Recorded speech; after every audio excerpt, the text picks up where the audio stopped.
చివరిగా ప్రశ్న కొంచెం క్లోజ్ చేసేస్తారు సార్ అని చెప్పి ఈ వైఎస్ వివేకానంద రెడ్డి కేసులో యాజ్ లాయర్గా చెప్పండి సార్, మళ్ళీ ఏం జరగబోతుంది సార్ భవిష్యత్తులో?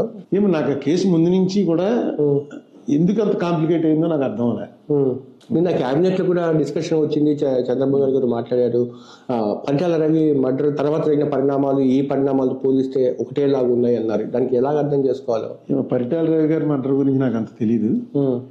ఇది మాత్రం డెఫినెట్ గా అంతఃపురంలో జరిగిందే అందులో నేను అనుకోవటం. అంతఃపురంలో కుట్రే తప్ప బయట నుంచి ఎవరో వచ్చి చేసినది. ఇలాంటి అంతఃపుర కట్టలను ఛేదించడం చాలా కష్టం, ఛేదించాలి. దీంట్లో ఈ విషయంలో మాత్రం జగన్మోహన్ రెడ్డి అవసరం లేకుండా తన మీద చాలా పెద్ద మచ్చ చేసుకున్నాడు. నేను జగన్మోహన్ రెడ్డికి తెలిసి జరిగిందని నమ్మను. ఎందుకంటే ఆ మర్డర్ జరగగానే జగన్మోహన్ రెడ్డిని ఎవరైతే కలిశారో వాళ్ళు చెప్పారు నాకు, వాళ్ళు చాలా రిలయబుల్ పర్సన్స్. ఆ రోజు తెల్లవారుజామున ఎంత టెన్షన్లో ఉన్నాడో, ఏంటంటే ఇలా గుండె ఆగిపోయిందిట, మా ఏం లేదు, ఆయనకి జబ్బేం లేదు, కంగారు పడి చెప్పి ప్రయాణం అయ్యాడు. ముఖ కవళికలను బట్టి అతను నిజంగా తెలియదని నమ్మారు. నమ్మిన వాళ్ళు నాకు చెప్పారు, నేను వాళ్ళని నమ్ముతున్నాను. జగన్మోహన్ రెడ్డికి సంబంధం ఉంది. తర్వాత వెనకేసి రాక తప్పని పరిస్థితులు రావచ్చు.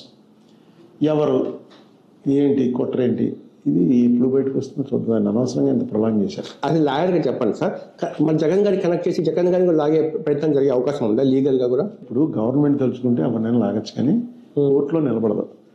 ఇంకా నాకైతే కోర్టులు అంత పార్షియల్గా ఉన్నాయని నేను అనుకోను. కోర్టులో జడ్జీలని రికమెండ్ చేసిన వాడికి వేసే శిక్ష అంటే వేసే పరిస్థితి లేదు. ఇంకా ముందు వస్తుందేమో నాకు తెలియదు, కానీ నేను కోర్టులో ఉన్న దాని మీద సాధ్యమైనంత వరకు జడ్జి స్థానంలో ఉన్నవాళ్ళు న్యాయం చేయాలని ఆలోచిస్తారు తప్ప రికమెండేషన్లకు లోబడి చేస్తారని నేనైతే అనుకోను. అంటే ఎటువంటి కేసులు పడే అవకాశం ఉంది సార్ జగన్ గారి మీద ఊహగా?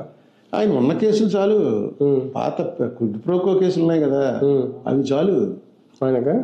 తొందరగా చేసి డిస్క్వాలిఫై చేయించేస్తే అయిపోతాడు. అది నేను అనుకోవడం చంద్రబాబు నాయుడు గారు టర్మ్ పూర్తయ్యేలాగా చేయిస్తాడు. అది అరెస్ట్ ఉండదు, కోర్టులో శిక్ష వేస్తారు. 2-3 ఏళ్ళు శిక్ష వేశారనుకోండి, వెంటనే కోర్టు బెయిల్ ఇస్తుంది, ఈ కోర్టుకు అప్పీల్ చేసుకుంటాడు. కానీ ఈ శిక్ష మాత్రం అతను డిస్క్వాలిఫై చేస్తుంది, కంటెస్ట్ చేయడానికి ఉండదు, మళ్ళీ ముఖ్యమంత్రి అవడానికి ఉండదు. అయినా పార్టీ నడపగలడా నడపలేడా అన్నది వాళ్ళ దగ్గర వాళ్ళకి తెలియాలి. అయినా నడిపితే మాత్రం పార్టీ ఇంకా బలపడుతుంది. అయితే తనకేమీ రాదు పోస్ట్ ఇప్పట్లో అన్న తర్వాత కూడా అంత కసిగా నడపగలడా? ఏంటి వీళ్ళంతా అదో టైప్ రాజకీయం అనేది ఒక కమర్షియల్ యాక్టివిటీ అయిపోయింది. ఏమవుతుంది తెలియదు. సార్ ధన్యవాదాలు సార్. నమస్కారం సార్. నమస్కారం.